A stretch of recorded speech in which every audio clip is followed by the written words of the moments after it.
I was in another city for a business meeting, staying in a quiet hotel room after a long day. I missed my wife, so I decided to video call her before going to sleep. When she answered, she looked beautiful but seemed slightly distracted, glancing around as if nervous about something. I didn't think much of it at first. Maybe she was just tired like me. We talked casually about how our days went, and she smiled, though it felt forced. After a few minutes, I noticed she kept adjusting the camera angle. Sometimes it pointed at her face, then suddenly down toward the couch or the wall.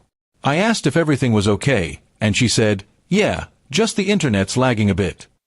Her tone didn't convince me, but I didn't want to sound paranoid. I tried to keep the conversation light, talking about the clients I met and how I couldn't wait to get back home. Then, in the middle of our call, she suddenly stood up and said, "Hold on, I'll be right back." She placed her phone on the table, the camera still on. The screen now showed part of our living room. I could hear faint sounds, footsteps, maybe another voice. I turned up the volume slightly, my heart starting to race.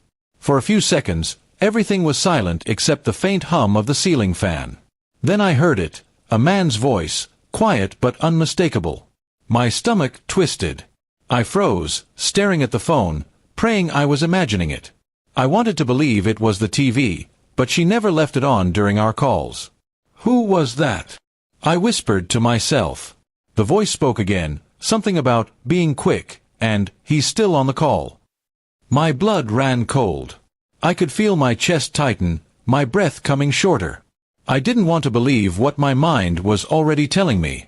A minute later, she returned to the screen, smiling nervously. "Sorry, babe, I was just checking on something in the kitchen," she said, brushing her hair behind her ear. I stared at her, trying to read her expression. She looked tense. "Who were you talking to?" I asked quietly.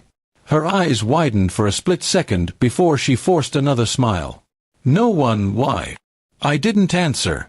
I just looked at her, searching her face for honesty. She avoided my gaze and started rambling about how tired she was. That's when I noticed something, a shadow moving behind her for just a second, like someone passing by the hallway. My heart dropped completely. "Who's there?" I demanded. She froze, her smile fading. "What do you mean?" she said, pretending not to understand. I leaned closer to the screen. "Don't play with me." I saw someone move. Her breathing changed. She glanced over her shoulder quickly, then back at the camera. After a few moments of silence, she sighed heavily. "You're imagining things, honey," she whispered, her voice trembling slightly. But her eyes gave her away. She was scared, not of me, but of being caught. I didn't yell. I didn't accuse her. I simply ended the call. That night, I couldn't sleep. I sat there, staring at the ceiling of my hotel room, my mind running in circles. Every sound I heard through that call replayed in my head. I didn't want to jump to conclusions, but the evidence was too strong to ignore. The next morning, I took the first flight home without telling her. When I reached the house, I noticed a car I didn't recognize parked 2 streets down. My hands shook as I unlocked the door quietly. Inside, everything looked normal, too normal. The living room was spotless, and she was sitting on the couch, pretending to scroll through her phone. When she saw me, her face went pale. "You're back early," she said softly. I looked around. "Who was here last night?" I asked. She stuttered, denying anything immediately. But as I spoke, her phone buzzed on the table, a message from someone named Mark. The preview read, "Did he suspect anything?" The silence that followed was heavier than any words. She tried to explain, but the damage was done. I walked away from her, realizing the woman I trusted most had turned my love into a lie. In the days that followed, she begged me to talk, to listen, to forgive. But I couldn't forget the sound of that man's voice or the fear in her eyes when I confronted her.